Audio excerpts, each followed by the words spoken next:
జయశంకర్ భూపాలపల్లి జిల్లా కాటారం మండలం ప్రాథమిక వ్యవసాయ సహకార సంఘం అధ్యక్షులు చల్ల నారాయణ రెడ్డి అధ్యక్షతన సర్వసభ్య సమావేశం జరిగింది।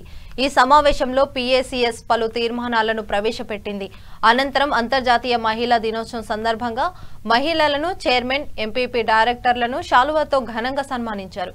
ఈ కార్యక్రమంలో ఎంపీపీ పంతకాని సమ్మయ్య, రైతు సంఘం అధ్యక్షులు రాజాబాబు, ఎంపీటీసీలు, డైరెక్టర్లు, సీఈఓ సతీష్ రైతులను పాల్గొన్నారు।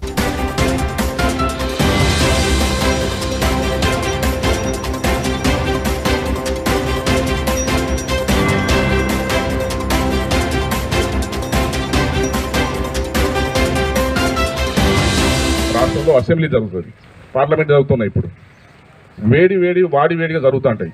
మా కాటారం హై స్కూల్లో ఒకప్పుడు జెండా వందనం కాడ చాలా మంది వచ్చేది। స్వామి వివేకానందుడు ఏం చెప్తారంటే, ఏమీ చేయకుండా కంటే ఏదో ఒకటి చేయడం ఉత్తమం అంటాడు।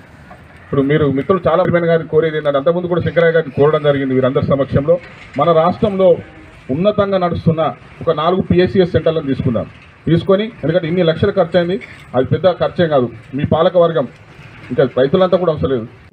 మనకు 4-5 సొసైటీలు ఏర్పడ్డాయి కాటారంలో। మరి ఆ సొసైటీలు అన్నీ ఎక్కడో సందు బంధువులలో ఒక చిన్న రూములలో కిరాయికి ఉన్నటువంటి వ్యవస్థ అలాంటిది ఇవాళ మనకు ఈ సొసైటీ 3 అంతస్తులుగా